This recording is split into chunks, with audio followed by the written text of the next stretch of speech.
when there's a warning issued, I always recommend people calling their friends saying, hey, you know we're under a tornado warning. Are you taking shelter? Are you in a safe place?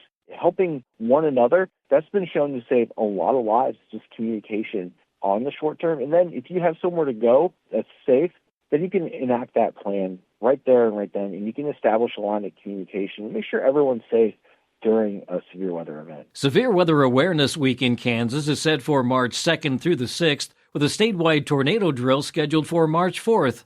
Spring marks the peak season for dangerous storms, and Chip Redmond, a meteorologist at Kansas State University, says the annual campaign is designed to remind residents of the state's wide range of weather hazards and the importance of being prepared. On today's Sound Living, being able to receive multiple weather warnings and having a plan. Sound Living is a weekly public affairs program produced by Research and Extension at Kansas State University. I'm Jeff Wichman. Redmond says that we're slowly entering that time of year when severe weather events are more likely to occur.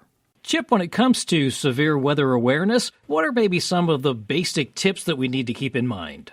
Yeah, so severe weather awareness comes in a multitude of forms in Kansas. We get pretty much every variety of severe weather. We don't get, except for tsunamis, and we also don't get hurricanes here, but we get all the similar impacts that we see in the hurricanes, really.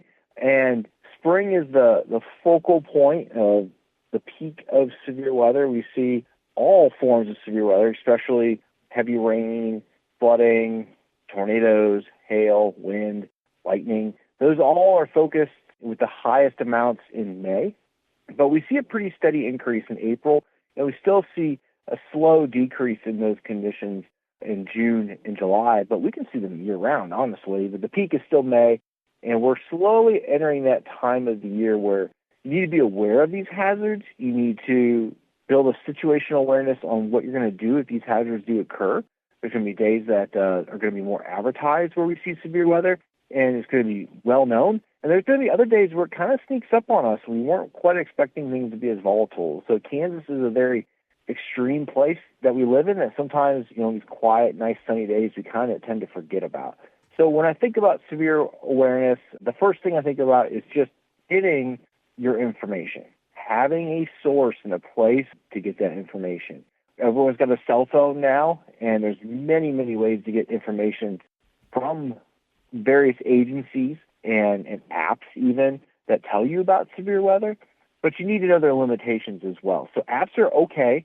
They're not necessarily going to be reliable during a big severe weather event just because they may or may not have signal, or perhaps it's locked onto the wrong location, or maybe the app just fails in general.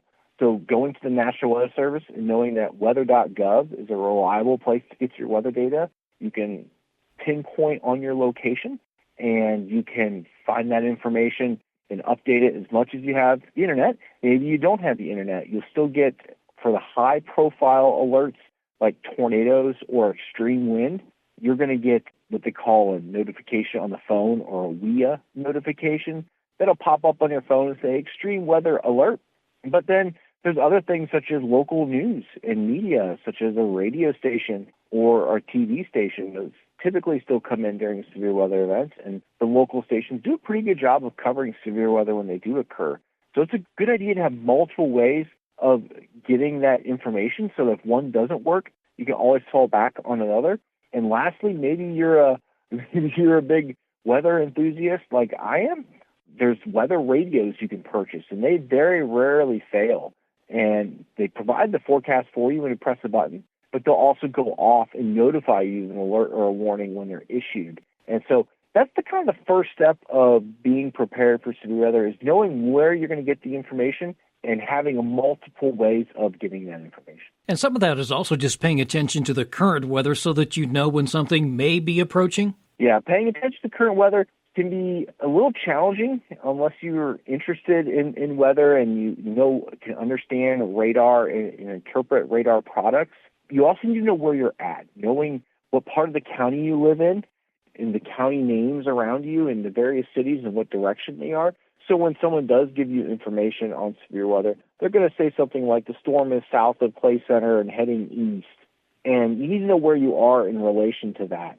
And so that takes some general awareness and education on your own in advance of a weather event occurring. These quiet times, especially late winter, are great opportunities to just get familiar, look at a map a little bit, spend some time on Google Maps or Apple Maps and just kind of zooming out and zooming in and figure out where these places are in relation to you, so that way when someone does communicate that, you can understand it. But there are also radar apps out there that are handy for tracking the weather. One is Everything Weather. That's probably my favorite one. It takes the National Weather Service data and just integrates it into an app, since the Weather Service does not have an app. Again, that's Everything Weather or Everything WX. That's available on both Apple and Android. And you can look at the forecast, look at the current conditions, and you can also look at the radar and see where your icon is in relation to the weather event. We also need to have a plan, right? Yeah, there's a lot of different planning you can do. First is just the general seasonal awareness of, do you have an emergency go bag that you can take with you to a safe place while you take shelter during a storm? Usually that includes things like a flashlight, maybe a quick and easy snack or a canned good or two that maybe if you're down there a while that you can eat, games for the little ones, something to keep the little ones distracted. They're going to have a lot of questions. They're going to be concerned. They're going to be scared. They need things to help take their mind off of things. And it sounds extreme, but maybe even a helmet. Most times people's safe places to take shelter at would be places like the innermost room of your house or apartment that have no windows, at the lowest floor. So basically lower floor basements under the stairs is a great place to go. If you don't have a basement, interior bathrooms are a good place to go.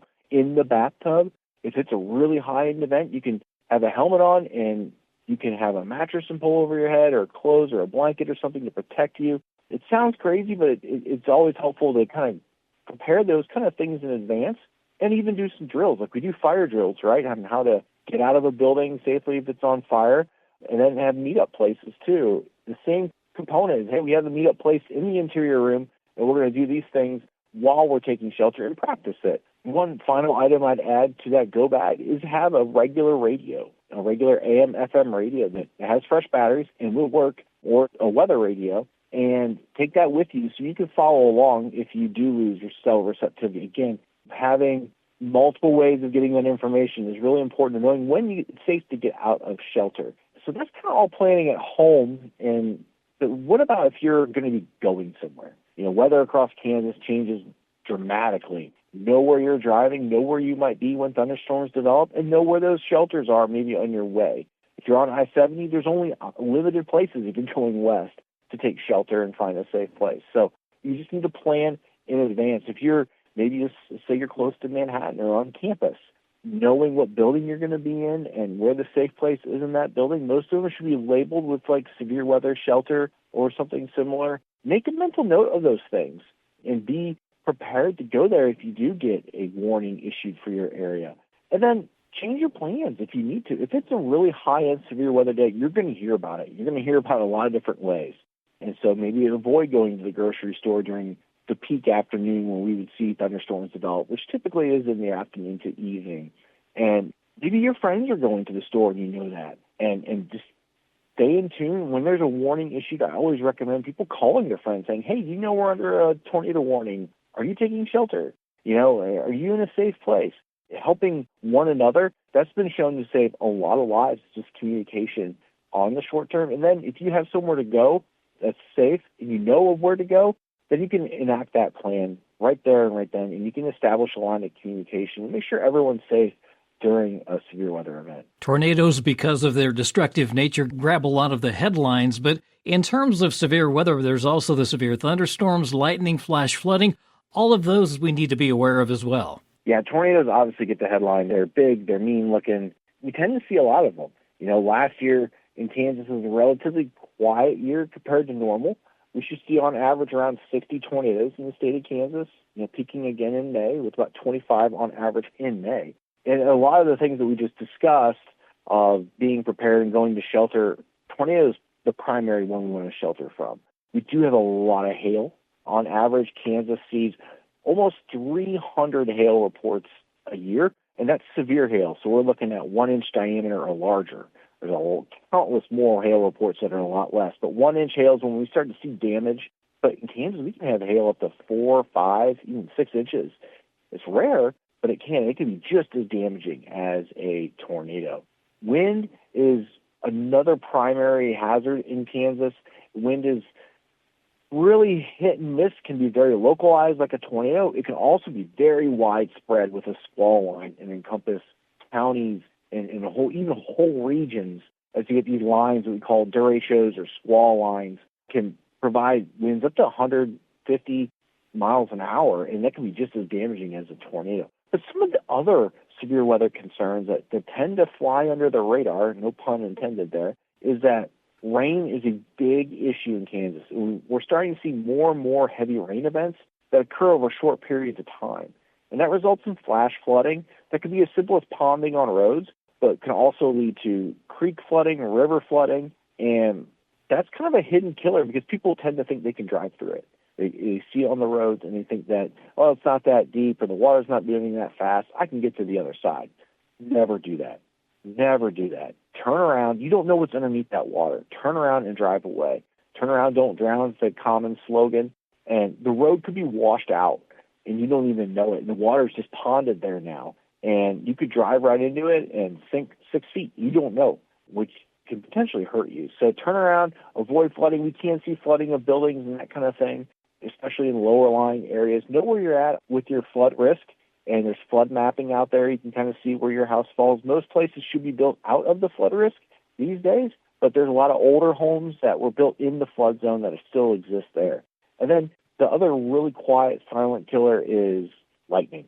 Thunderstorms are called thunderstorms because they contain lightning, which in a result has thunder after the lightning. Lightning superheats the air, the air crashes together, it makes an audible sound that we hear as thunder. Lightning kills tens to 20s of people a year. In fact, last year we saw an increase in lightning fatalities, and sometimes these can happen in groups. We've seen groups up to 5, 10 people get killed at once because they're all sheltering under a tree. That's one place we absolutely do not want to go. That tree acts as basically an antenna, attracts that lightning. When the lightning goes through the tree and wood is not a good conductor, it leaves that tree and then goes to the people because we're made out of water and we're a much better conductor, and it will kill you. Just go inside during a thunderstorm. Stay away from windows. Don't use anything that uses water or electrical. All those things have wires or metal or something conductive that leaves the house that can be exposed to lightning and struck somewhere else, and that can be a conduit to bring lightning into the house. Avoid those. Don't take a shower during a thunderstorm. Just wait an hour until it moves by. And when is the all clear and when is the safe time to go outside after a thunderstorm? Typically, they say anywhere from 15 to 30 minutes after the last audible thunder is heard. Sometimes we have anomalies on that, but you can pull up lightning detectors online or on your phone that use a big network of lightning measurements, and that can help you tell you how far that lightning is. And lightning can strike up to 10 to 15 miles away. So just be safe. You can go shelter in a vehicle during a thunderstorm. That's perfectly fine if you know there's not a risk of hail and wind or a tornado. Cars are insulated. They have a Faraday cage basically with the metal structure around them. And so lightning tends to go around you and will not directly hurt you, at least in a lethal way. So taking shelter during thunderstorms for the obvious reasons, but also for some of these other reasons like lightning is really key to having an enjoyable spring in Kansas. It can be a very pretty place to be in Kansas. And the severe weather awareness is really designed to make people aware of the fact that there are dangers and that they need to be prepared. Yeah, it really is. And there's a lot of tools out there for preparation. You can Google like National Weather Service being prepared for severe weather. Severe Weather Awareness Week is a great time to get spun up on the various hazards and their frequencies and the things to do for each respective hazard. Again, I just reiterate, biggest preparation thing you can do is to have multiple ways of getting severe weather warnings in Kansas and then be able to enact on them and to take proper shelter based upon the hazards involved. That's Chip Redmond, a meteorologist at Kansas State University, with information on how to prepare for severe weather events in Kansas.